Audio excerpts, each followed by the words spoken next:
Hey everyone, welcome to the video. In this video, I want to discuss the nature of ideas, and I want to do so using the example of the idea of crashing out. So first, I'm going to tell you a story, then we're going to go over some neuroscientific details about how we come to know ideas and really how we come to generate knowledge about anything. And then hopefully I can tie all of those together to elucidate some principles about how ideas influence us and how we should think about ideas, at least in my opinion. So, for those of you who don't know, I did 4 years in the Marine Corps as a logistics officer. And during one training exercise, we were in 29 Palms for about 6 weeks. And for those of you who don't know, 29 Palms is a desert out west. And during this time, I believe it was in the summer, it was pretty hot. It got up to about 120 degrees. I was attached to a infantry battalion, and so we were doing a lot of training a lot of the time. And sometimes it was fun, and sometimes it was hectic, confusing, frustrating a lot of the time. I was there with one of my good friends, Isaac, who was a fellow lieutenant with me at the time, and we were both logistics officers trying to serve our Marines and sailors and trying to help them get out to the field and do what it was that they had to do. But as I mentioned, it was very stressful at times. And I remember one day in particular, I think I just got yelled at by my boss. I think I made some mistakes a few times that morning, and we had some missed deadlines, and I think I also had some personal stuff going on at the time, and things were just not going well that day. And so it's about the evening time, and I'm already pissed just at life, at myself, at everyone. And Isaac's walking with me from one part of the base back to where we were sleeping, so that we could end the day and get ready for the morning. And he's trying to calm me down. And as we're walking, mind you, again, we're in the desert, I trip over just a pile of sand. And luckily I catch myself, but that was just the last straw. And Isaac looked at me and saw that it was the last straw for that day. And instead of him continuing to try to calm me down, he followed my lead, which was really funny. I turned around and I looked at that pile of sand and I started kicking it, punching it. I got on the ground as if it was a person, and I just wanted to beat it up. And Isaac got down and started kicking the sand with me as well. And we did that for about a solid minute. And then we walked away like we had accomplished something. And I just had to let off that steam. And that was a moment of crashing out. And I still remember that to this day because it felt very good, but it was also very humorous. It's just the fact that Isaac jumped in with me instead of looking at me like I was crazy, which is why he's one of my closest friends. But that was an example of crashing out. Now, what's funny is that I didn't know about the idea of crashing out at that time. I don't know where those terms came from, crashing out. I heard about them, I would say, a few months ago while watching these video game streamers that I watch pretty frequently. They're called RDC World, and Mark Phillips is their leader. And these guys play video games, and they record it, put it on YouTube, and they're just a funny group. And they have a chat in their screen where you could see people commenting. And so for me, it's also very helpful to try to keep in touch with culture because they'll make jokes, and then I can see all the people in the chat if they're like laughing or whatnot. And so you get a quick little snippet about sometimes thousands of people and how they feel about different interactions and different things and the different topics that are being discussed by these group members. So it's very entertaining for me. But I heard them use the term crash out, and then I would see how they demonstrated crashing out whenever they would get pissed off playing various video games, or they'd be playing with each other and some people would lose, or just something absurd would happen. Maybe the chat's being absurd, or something would just absurd happens, and then they start to crash out. And like I mentioned, I first heard that term from them, and then I would see the chat start to say it on their own. And then I would hear people in the real world say it, or people on social media that I don't know if they watch these same gamers that I watch. And then I would hear it in songs. And so it's just interesting to see that idea and those terms start to spread throughout the culture. And now everyone's saying it.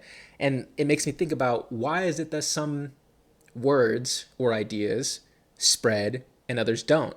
And how is it that we know what it means to crash out without, at least from my perspective, it being explicated to me? So, one question I want to leave you guys with is, while I know now that in 29 Palms I was crashing out, prior to me having the knowledge of that idea of crashing out, was I crashing out? And that's a philosophical question, but hopefully we can get to that at the end. The idea of crashing out, what it is it a behavioral pattern? Is it a perceptual pattern? Is it an emotional, subjective feeling? Or is it an image that you generate in your mind? Or is crashing out merely the words that we use, the label? What exactly is it for an idea to be expressed in the world and for us to understand ideas? That's kind of what I want to try to get through in the remainder of this video. So before we go down that path, I want to lay down some groundwork about my understanding about how we come to have knowledge about just about anything, but particularly ideas. So you can imagine that humans have at least 3 knowledge systems. The first is procedural knowledge, and this has to do with our habits, our behaviors, our perceptions, and particularly our behaviors and perceptions, because those 2 things are complementary faculties of the same dynamic. It's very difficult to act without perceiving, and what you perceive determines to a large degree how you act next. And so really, your procedural knowledge deals with those perception action loops that enable you to make it through the world. So things like walking, running, writing, again, assuming we're talking about adult humans who have learned many of these things. But even when you think about babies, they're born with these various reflexes. They can suck, they can grab things, they can kind of throw their arms around, they have a startle reflex, they have an orienting reflex, they can move their eyeballs. So all of those basic behaviors are associated with procedural knowledge. And as we learn and interact with the world, we build more procedural knowledge. The second knowledge system that we have is episodic or imagistic. Some researchers also call this your autobiographical knowledge. And this system deals with our desire to frame our experience into a coherent narrative. So your episodic knowledge can be associated with your ability to remember what you did yesterday, or your ability to tell a story about what you did for the entire summer last year. And it's also associated with imagistic knowledge because, generally speaking, as you're recalling those events, you're sequencing them in a movie-like fashion in your mind where they are sets of images that are playing in your psyche. And then finally, you have semantic memory or semantic knowledge.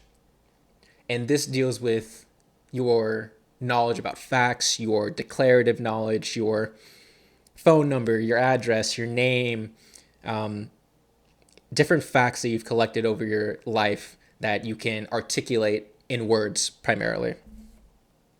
Now, we should also note that these systems interact with each other, although they are also distinct. And so you can have damage to a certain part of your brain, which impacts your semantic knowledge, but your procedural knowledge could still be intact, if that makes sense.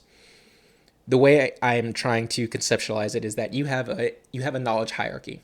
And at the bottom, the most fundamental would be your procedural knowledge. And then on top of that, you get your episodic or imagistic knowledge.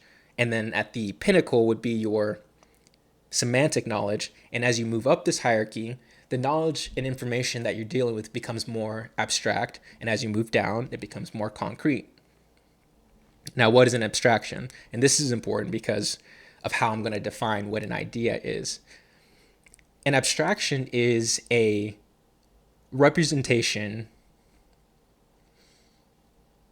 of that which is consistent across a set of phenomenon.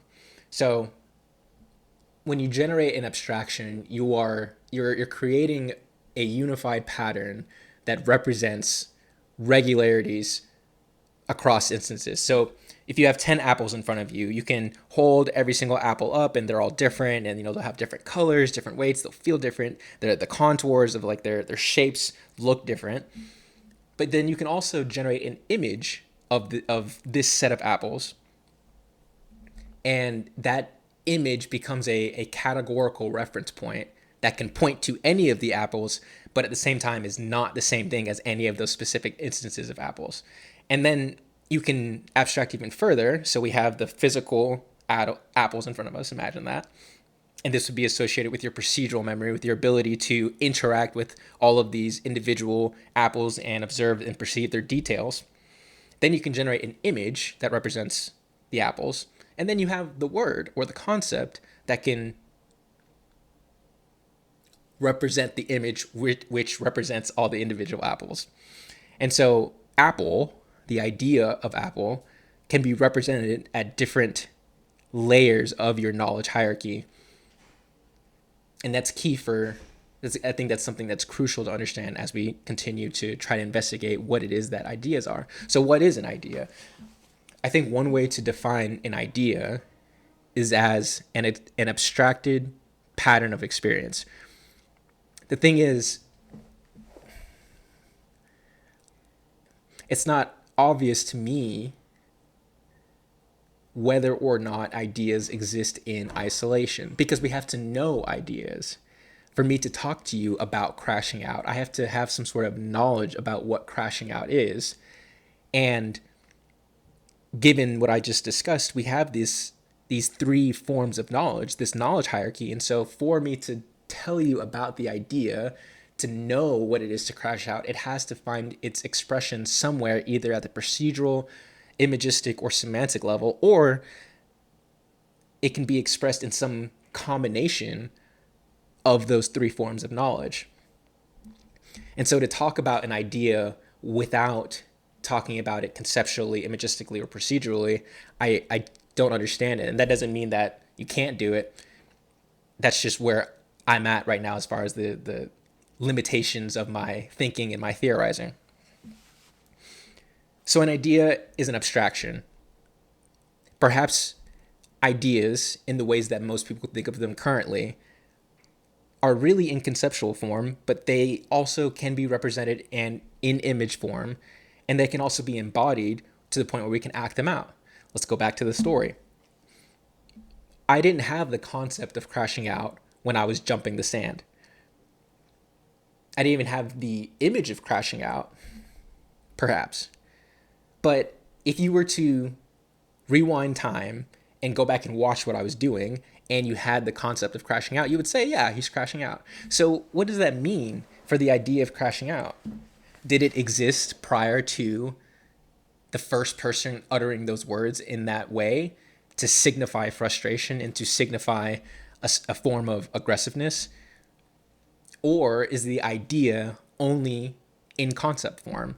Therefore, before we said the words crashing out, the idea of crashing out didn't exist. And I don't buy that latter assertion. Let me read you guys some quotes. One is by Carl Jung. He's a famous depth psychologist. Nothing influences our conduct less than do intellectual ideas. But when an idea is the expression of psychic experience, which bears fruit in regions as far separated and as free from historical relations as East and West, then we must look into the matter closely, for such ideas represent forces that are beyond logical justification and moral sanction. They are always stronger than man in his brain. Man believes indeed that he molds these ideas, but in reality they mold him and make him their unwitting mouthpiece. So if we accept this paradigm of our layered knowledge hierarchy, and if we accept that ideas must be expressed in this knowledge hierarchy, could it be the case that many of the contemporary ideas that we create or discover today have always existed with us, perhaps in behavioral or procedural form, and we just didn't have the words to label them yet? Could it be that to the degree that we have sub personalities and complexes and emotions and instincts and things within us that have evolved and adapted to influence our behaviors, we have these ideas or sets of ideas that have been transmitted via genes or even via memes through culture and imitation that mold us and that bias us to perceive the world in a certain way. And much of this is occurring outside of our awareness. And so when we encounter the world, it would appear perhaps that there are times where we think this is the way the world is. But that's not really us thinking. It's those ideas possessing us in a sense, telling us how we should see the world and coloring that experience for us. Jung, in that first part, said, "Nothing influences our conduct less than do intellectual ideas." I interpret this as him referring to ideas that exist primarily at that top layer of the knowledge hierarchy in the semantic or conceptual landscape. I do believe that actions speak louder than words. That cliche, again, that's an idea, that's something that's interesting to think about at multiple levels of analysis. The fact that what does it mean for actions to speak louder than words? Where if I say I'm going to go to the gym 5 times this week, but the week passes and I don't go to the gym, is that a contradiction? Did I actually want to go to the gym? Do I actually want to be healthy and work out? Or if my actions don't indicate my goal and my willingness to be healthy, perhaps it's not the case that I want to work out and be healthy. And it's the same thing in relationships. If I tell my partner that I love her and I want to be with her, but I don't act like it, well, which assertion is more true? Which belief is more true? Which idea is more true? The one that my words point to or the one that my actions point to? And I think most people would say that the actions are what are important. That was a tangent. Let me get back to what I was saying. Oh, yeah. So in this quote, I think that Jung is saying that he says, nothing influences our conduct less than do intellectual ideas. And I think the knowledge hierarchy is key here because at the top of the knowledge hierarchy is the semantic landscape. And I think it's the most shallow. I think it's the weakest form of knowledge that we have. I think that words, and this might be changing, but I think that words can only do so much. I think that images are deeper in this metaphor than words. And again, we have the cliche, a picture is worth 1,000 words. That's interesting, right? And then the deepest form of knowledge, in my opinion, is procedural. And it's those perception action loops. It's our capacity to act and behave in the world. And perhaps that's what it means to understand someone when they're presenting you with ideas. When someone is telling you that I'm feeling a certain way, that I'm feeling angry, you could understand them at the semantic landscape, and that's a certain level of empathy.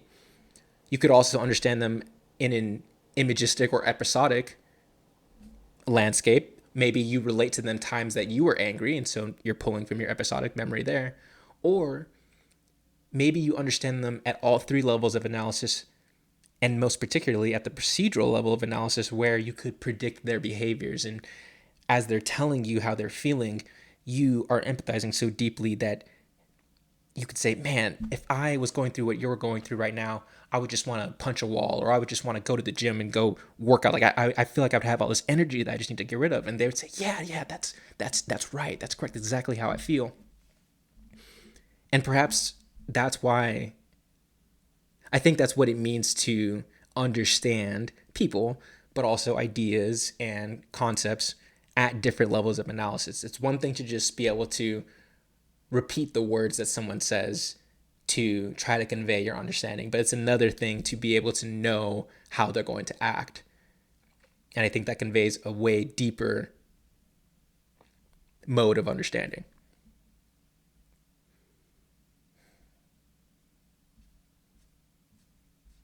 Okay. How to close out.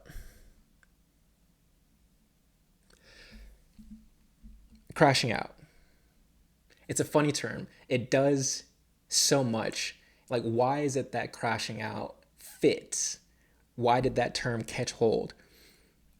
Ideas have to fulfill a purpose. They have to serve some end. Because there's so many people saying so many different things, so many different ideas, so many people are acting in all different kinds of ways, but we don't imitate everyone, and we don't remember all ideas, and we don't pay attention to all of those ideas that are out in the ether. Human beings are goal-oriented creatures, and we're deeply motivated. And so for an idea to stick and then to spread in the culture, it has to do something that's helpful. And I think that crashing out helps express patterns of images and patterns of behavior in a succinct form. And there's also some element of novelty to it too. Like, instead of people just saying, "Oh, I'm going to get mad," there's something about crashing out that also, just how it sounds, it adds a little edge. But it fits. It has to fit the constraints of a good idea in order for it to make its way throughout the culture. And I think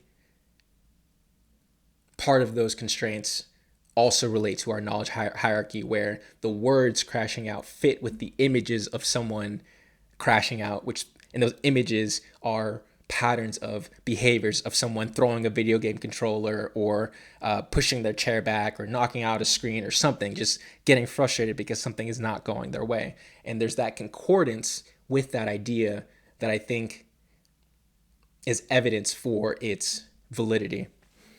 And so I'll leave you guys with a few things. I don't think that ideas are just words. I think that that's one way that they can be expressed, but I think that that's the most shallow form of the expression of an idea. I think that ideas are also captured in images, and most profoundly, I would say that they are captured in patterns of behavior and perception. And as we're trying to wrestle with different ideas for how to act, how to be a good father, how to be a good husband, how to be a good partner, how to make a whole bunch of money, whatever the idea is, I think that it's helpful to understand that you have this knowledge hierarchy, and perhaps you already have some of that wisdom and knowledge about these ideas, perhaps the correct ideas, within you, or you can find the truth of those ideas or the goodness of those ideas outside of merely the conceptual landscape. And you can look to how people act, and you can look to how you act to try to understand what it is that you believe, or what it is perhaps you think that you should believe. So I'm going to end the video there. Thank you guys for listening, and I'll see you in the next one.